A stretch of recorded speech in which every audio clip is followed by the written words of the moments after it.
noneho uriya nakakuvuze ariko kankubahe kugira ngo ubutumwa mvuga mbusasire ibintu by'amahoro ariko bibirinduke wishire mu kimbo cye.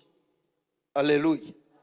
Kimwe mu bituma umuntu wuzuye wameza cyo agasenga akava kuwa mbere akagera ku cyumweru agapasa kanyarira kabirinduka kizabonwa akitera samatare asenga akabirinduka muri iminsi 3 Kacyiru bagapanga 21 akayirangiza adasibye na rimwe na famiye ye akazizana agashiraho amaturo 21,530 n'intebe zose ariko ntagere ku nsinzi ntagere ku ntego. N'uruhande rwasigaye rudahiye ahiye uruhande rumwe hanyuma abanzi bihisha muri kote febreye n'urwo ruhande rwa Efurayimu rwasigaye rutagezweho n'umuriro n'amazi nirwo rutuma abarya uwo mutsima bakora icyo bita vomissement. Umuntu rero niki cyagufasha kugera ku ntego kandi niki kikubuza kugera ku ntego za mwuka. Hanyuma rero mwanyemerera noneho tugasoma ijambo ry'Imana umuhanuzi Hosea 7:8 niryo jambo twenda gusoma ibice 7 umurongo w'8. Hanyuma rero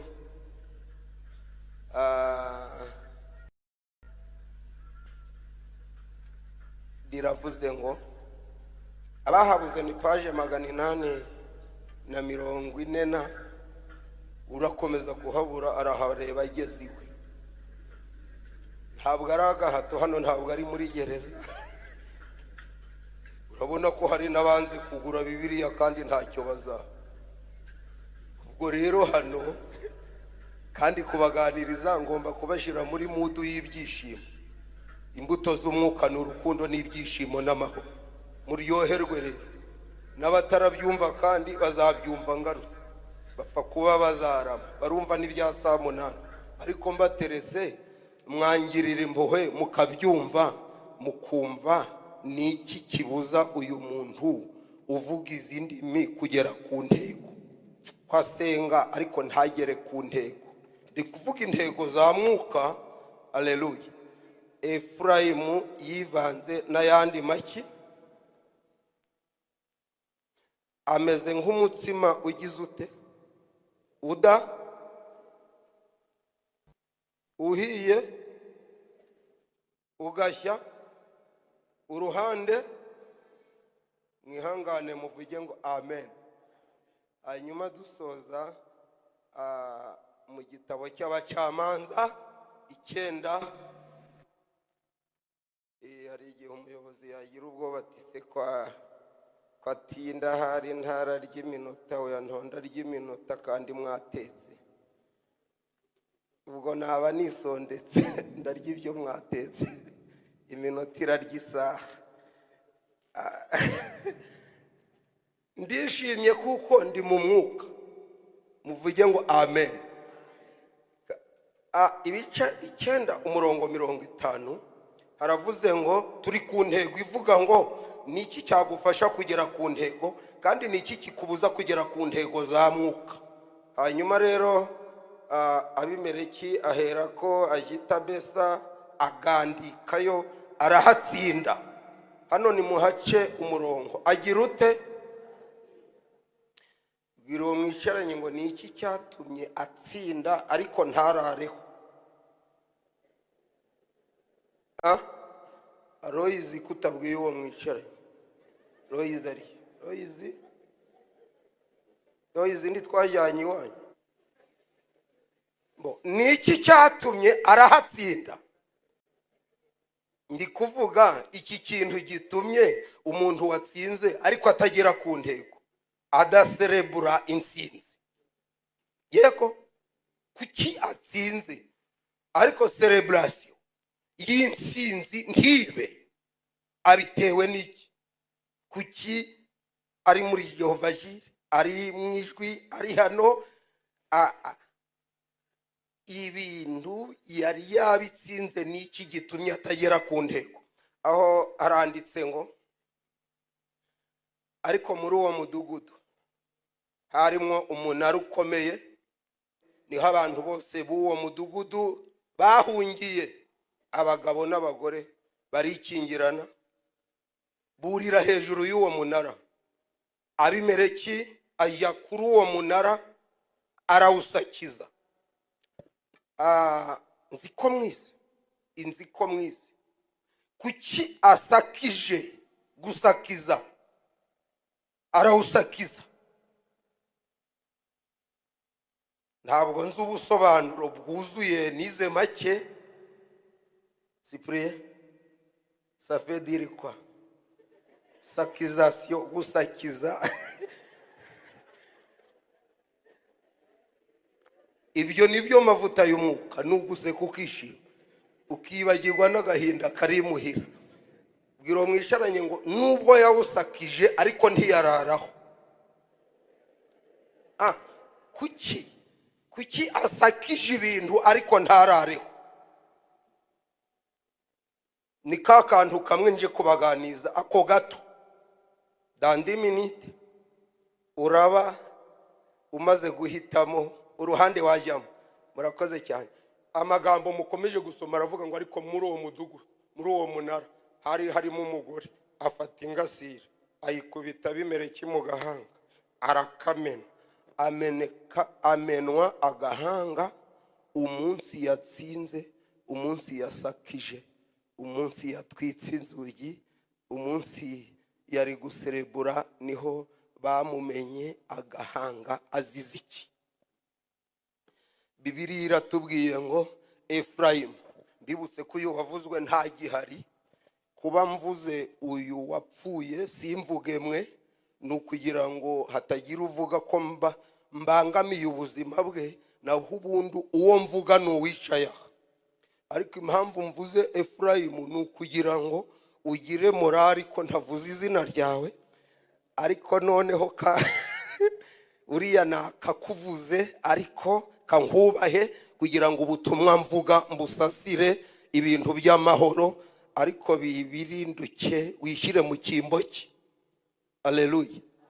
Kimwe mu bituma umuntu wuzuye wameza cyo agasenga akava kuwa mbere akagera ku cyumweru, agapasa kanyarira kabirinduka kizabonwa, akitera samatare asenga akabirinduka muri iminsi 3, Kacyiru bagapanga 21 akayirangiza adasibye na rimwe, na famiye ye akazizana agashiraho amaturo 21,530 n'intebe zose, ariko ntagere ku nsinzi, ntagere ku ntego. N'uruhande rwasigaye rudahiye, ahiye uruhande rumwe. Hanyuma abanzi bihisha muri kote febreye, n'urwo ruhande rwa Efurayimu rwasigaye rutagezweho n'umuriro n'amazi, nirwo rutuma abarya uwo mutsima bakora icyo bita vomissement. Umuntu rero ntabwo nabivuga ni mu gitondo, ariko igituma hari ababyumvise, ariko murahari ngo muvuge ngo amen. Uyu mutsima impamvu bawuriye bagakora iyo operation nuko hari ahantu hahiye n'ahadahiye. Noneho rero igitumye babikora nuko, aleluya, ntabwo baziza uruhande ruhiye, ahubwo baziza uruhande rudahiye. Umuntu wicaye aha rero nawe ashobora kuba afite uruhande, mwari muri aho, ruhiye n'urudahiye. Purisi rudahiye rero, uru rudahiye ruzarwaza uru ruhiye. Ko muri medecine abantu bize ubuvuzi, iyo umuntu arwaye kanseri bakabona ahantu ku rutoki irahari, oriye yo kugira ngo azabe kontamine umubiri wose, abararuca kugira ngo bakase kanseri idakomeza kugenda. ubu rero nawe byari byiza ko urwo rugingo batararuca warwegereza Yesu. Amavuta yatwitse urwo rwahiye agatwika n'ahasigaye hadahiye, hanyuma uko memuretse mba ngendana n'ibihe, kandi nkatwe tuba dutuye nka Gishwati, iyo wishe ibihe bagira ngo ntasaho ugira. Niyo mpamvu nayambaye kugira ngo nimyica bagire ngo ni umwuka wera. Bwira uwo mwicaranye ngo Imana amavuta agere ku ruhande rwasigaye rudahiye, amavuta agere ku ruhande rwasigaye. Yego tugiye gukora research, gucekinga turebe ko nta muntu uri hano waba afite uruhande rwasigaye. Kuki Abimeleki yapfuye kandi agapfa ku munsi yatsinze? Yaratsinze ariko hasigara umunara umwe, sekonapelabli, ubwihisho bw'abanzi, hasigara umunara.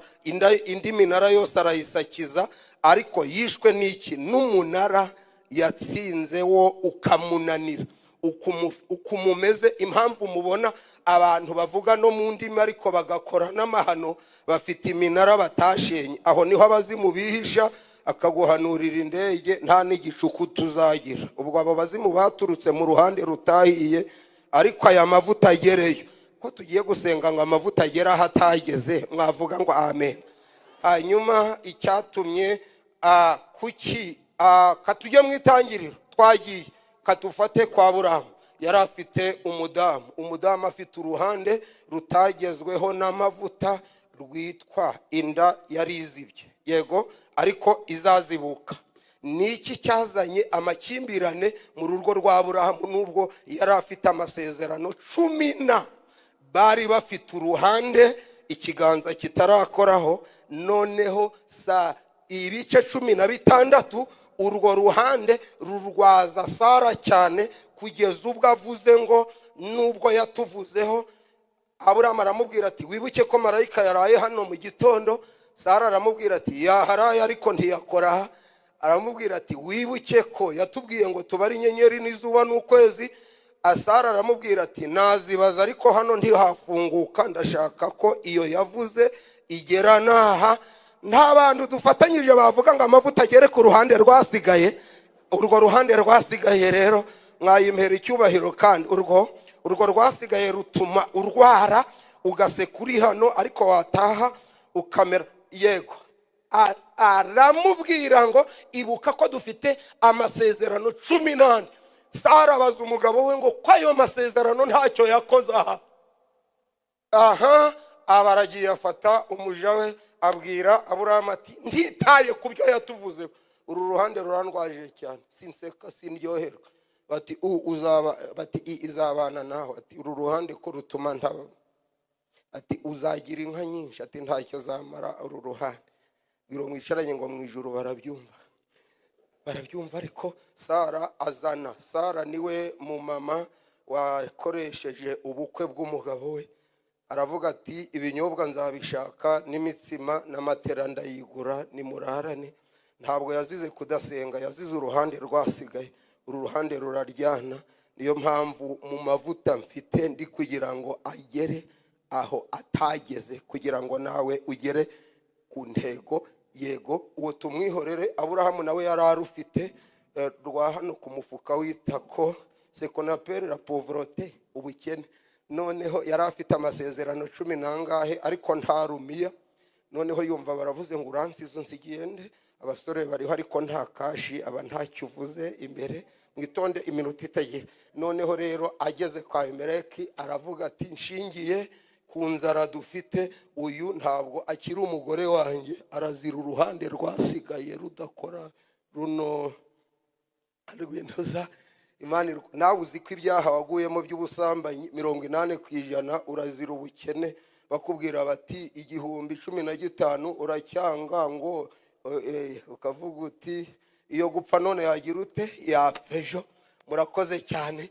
Atanga umugore we, cyokora marayika araza aratabara ati have, uru n'uruhande rwa Aburahamu rutahiye, uyu ni umugore we. Abimeleki araza aravuga ati kuki wambeshe? Aburahamu aravuga ati excuse me, n'inzara igira nabi naho ubundi n'umudamu wanjye ararutanga sindi ko kamaganize mu kinyabupfura siyeko muvuge ngo amen bazo mwicaranye ngo nta ruhande rwasigaye ako katukihore ayo wasenga yose uruhande rutesha agaciro uruhiye ndi guhamagara Imana ngo imanura amavuta ubwo mugeze ku iki cyumweru agere ku ruhande rwagize ute rwasigaye barabirinduka rero begera hino gato muvuge ngo begera hino gato baramanuka baba bageze kwa Isaka abyara Yakobo na Esawu babona Imana bavugana n'Imana hanyuma rero Esawu ahura n'ikibazo cy'uko Meri we atamwumva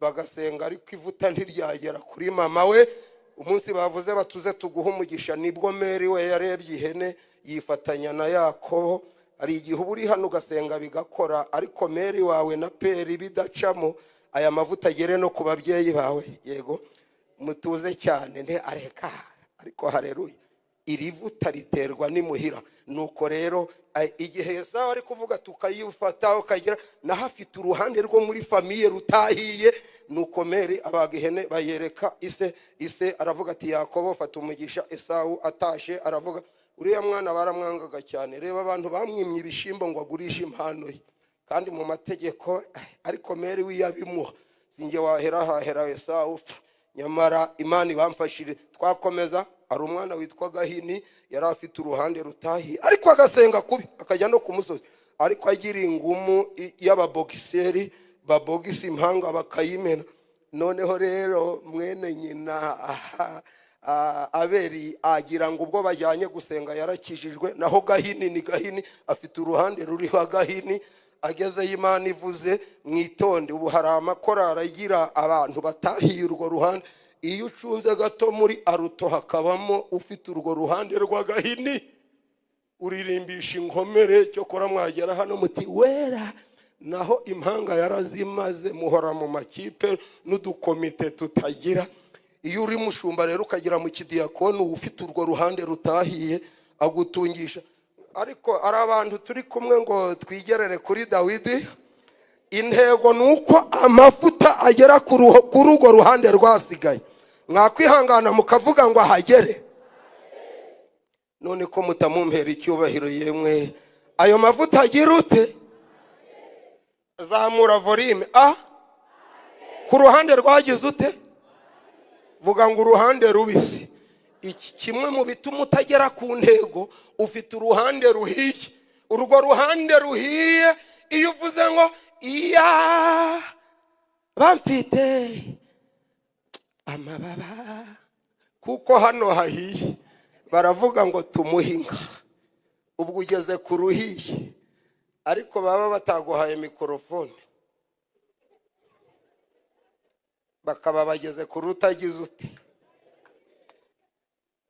ibi ubundi iyo umugabo ashaka kugukoraho aguha iminota 10 ngo teka imvungure abashaka kugira ngo zipfube maze ibi nzabibaganiza dufite umwanya nko mu cyumba ariko ndashaka ko aya mavuta yo mu iki cyumweru agera ku ruhande rwawe rwasigaye arugero Dawidi bamusutseho amavuta ni hehe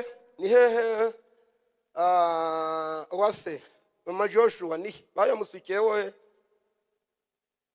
ni Nayoti ariko ni Rama se ni hehe ariko bamaze kumusukaho amavuta agira uruhande rwasigaye atagezeho urwo rugingo ntabwo nduvuga urabona muri abantu ababyeyi agira uruhande amavuta atagezeho nirwo rwamubujije kugera ku ntego hanyuma mu mugoroba yibambuye mukawuriya ndabatangariza ko Kacyiru nimudasengera izo mpande zasigaye zizapfubya nibikorwa mukora ubwo rero mukawuriya igihe arimo akubura Dawidi atitse aramurebura barararana yicana Uriya Imana iramubwira iti ntukigeze ku ntego zamuka kuko ufite uruhande rutagezeho amavu hanyuma Dawidi yari afite urundi ruhande ku mudamu we w'ingare mani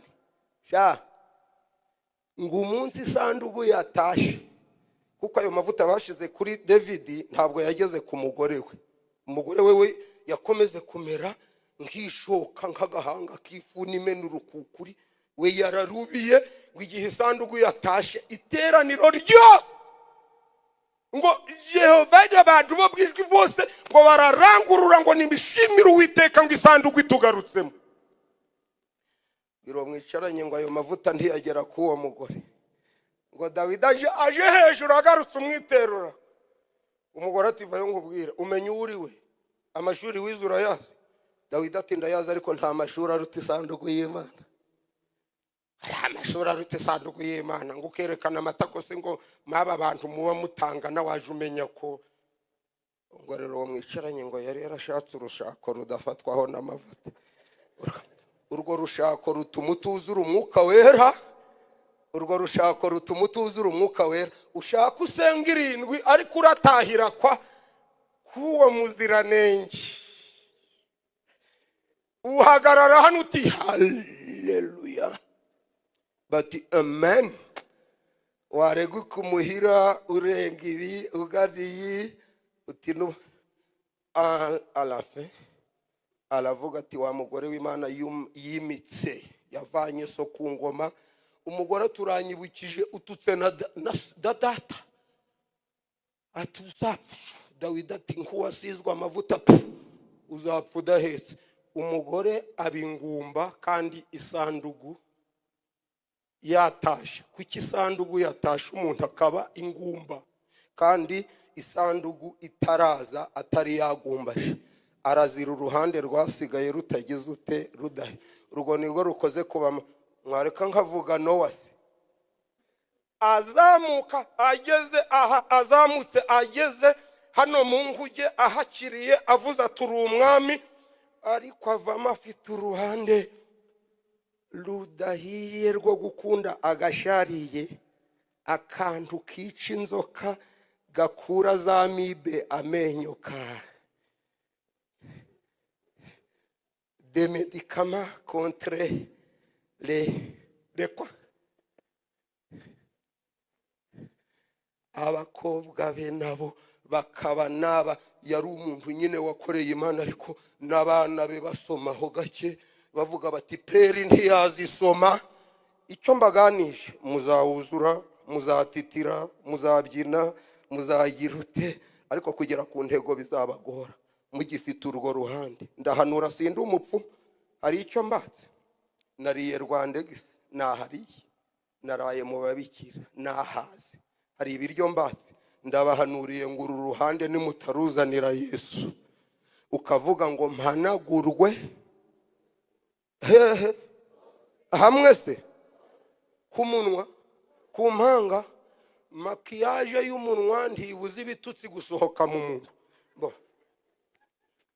mwinseka mutazabyara, ariko bwabo byagwara bise katigere nuko baragateka bagasomya kuwitwa Nowa. Ndi kuvuga impamvu atageze ku ntego n'ibyishimo bya mwuka.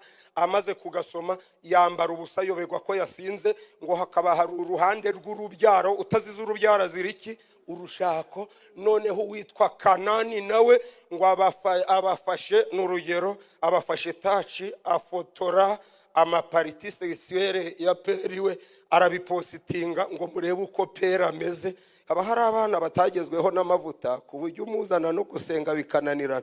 Uwashinzwe gucumbikira abanzi bagutera baturutse mu bana. Icyabimereki yazize umunara, yasize abanzi bacumbitsemo, niwe wamumenye agahanga. Hano hari amavuta afatira izo ngasire hejuru, ntabwo kakimenetse kuko turasenya iminara yose. Hanyuma arangije aravuga ati Kanani avumwe. Itangirira 9:25 avumwa bavuye mu bamaze gukira. Si imirimo yari yakozwe ngaho se kamvuge. Noneho nuno mwana witwa Dawidi yari yarabya muri famiye yabo hakabamo witwa Munoni na Tamari, abana basoma n'abavukana.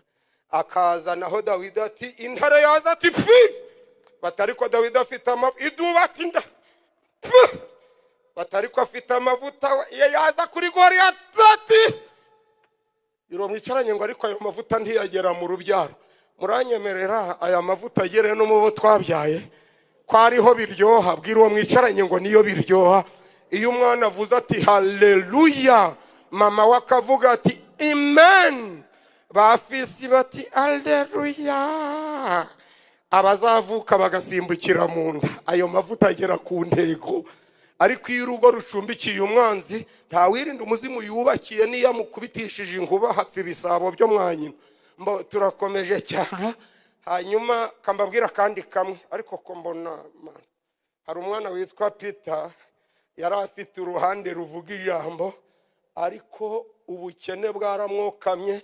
Bwiriza asaba ituro kabiri, asaba izimano gatatu, asaba ubwitange kane.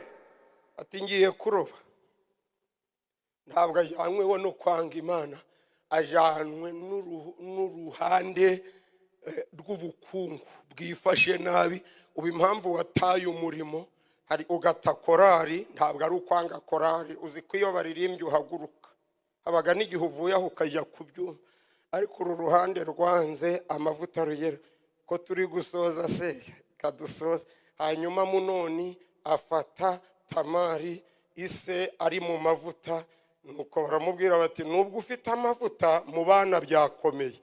Ndi kugira ngo amavuta tuyubakisha umuryango, abe muri famiye, abe ku mudamu, abe ku musaza, abe ku mugore, abe no ku mukecuru, agere no kuri mama wawe no kuri papa wawe, kugira ngo uzuzure umwuka uririmbana n'umudamu wagutwaye umugabo. Bizagorana yego, kandi murakoze. Imana ibahereza umugisha. Ijambo riravuze ngo Uwiteka arashaka ko amavuta agera ku ruhande rwasigaye, kugira ngo ubone uko uhimbaza Imana, maze uvuge umutima uraririmba, ubitewe n'uko amavuta yageze hahandi hagize ute hasigaye. Umunsi Hana rero, Hana yasengaga, yari afite uruhande ayo mavuta atagezeho, yaza gusenga bati yasinze, akabirinduka ati agera igihe arakoresha amajeste ati mwami, batese Hana kudaseka ati hari uruhande. Ijuru ryumvishe riravuga ngo umva uko mvuganye nawe ndaruzibuye. Umunsi kandi Samweli yavutse ngo abaraje ati bashumba we rwa ruhande amavuta yarugezeho. Waramuzana aravuga ati abari abakungu, abari ingumba, ya mavuta yageze kuri rwa ruhande. Ati kandi azakorera Imana. Bwira mwicaranye ngo kuva ubwo amavuta yageze kuri wa ruhande aragenda.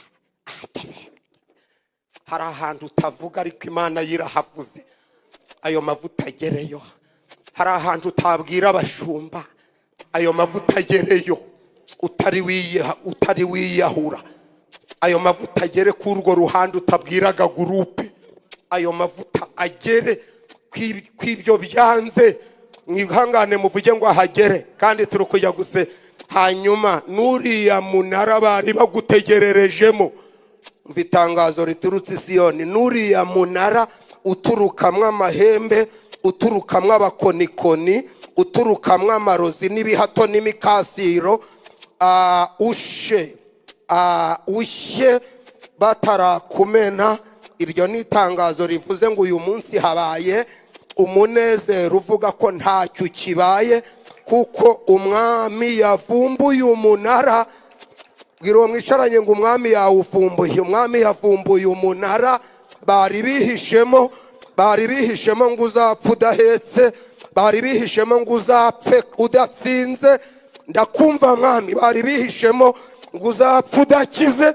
Hari umunara wari warasigaye, ariko tugiye kwakura mushumba hamagara Imana avuge ngo ni Imana y'ejo hasize n'iya none n'iya hazaza. Tuhafatishije kubaka umunara usimbura iyo abanzi bari badutegererejemo. Ababyizeye bavuge ngo amen. Bakwegekaho inzugi tugasenga. Mwegekeho inzugi dusenge. Amashimura yakoma saa 8 ubaho tugiye gusenga. murakoze cyane. Imana ibaha umugisha. Bati Imana ibaha umugisha. Nta muntu uri mu iri teraniro ufite uruhande rwasigaye amavuta atagezeho ngo ahaguruke duhamagara Imana. Naho amavuta atageze ahagere, ko ahantu atageze ariho haguteza amakuba. Urwo rugingo rwasigaye rudakijijwe niki cyazanye gupfa kwa Loti? Ntabwo ari abamarayika bake kuko bari barayiwe, ahubwo amavuta ntiyari yarageze ku mugore we. Ngo nuko umunsi abamarayika barayiwe, mu gitondo muka Loti ahinduka inkingi y'iki y'umuntu.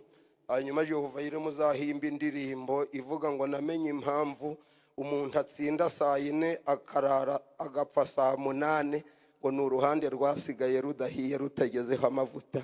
Ariko mwe ntibikibabayeho, se hari ukeneye inkunga y'amasengesho ngo ahaguruke duhamagara Imana? Yego, Imana iguha umugisha. Urakoze kuhagurutse, nawe urakoze kuhagurutse.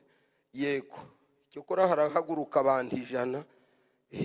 Abantu baragera mu 100. Ihangane nawe uhaguruke duhamagara Imana, maze ikubite igukubitire isiga amavuta. Murakoze mwihagurukana ubute n'ubutabazi buturutse ku Mana. Urwo ruhande bari bazaturukamo bakakumena gahanga rufashwe n'Uwiteka hashira undi munara. Yego, nawe ihangane uhaguruke kandi uraruzi. Se nimuhira amavuta atageze, haguruka Imana yagezeyo. Se ni kumutwara amavuta atageze, haguruka Imana yagezeyo. Ndakura ariko ihangane uhaguruke. Hanyuma se nihe amavuta atageze hatera kutagera ku ntego? Murakoze cyane, Imana ibaha umugisha. Ndinginga mwarimu Cyprien azahamagara Imana yibwire ngo dukeneye amavuta mu ruhande atagezemo, dukeneye amavuta. Nawe urakoze, Imana iguhereza umugisha mu izina rya Yesu. Kandi Imana ndabasabye ubwo muhaguruka n'isoni mutambuke muze muhagarare hano imbere. Imana ibampera umugisha mu izina rya Yesu. Hanyuma mwunike imitwe yanyu, buri wese muhagarara aho ntacyo bitwaye, aho harahagije. Hanyuma hano mwe muze hano, wumva afite isoni yicare, ariko abaki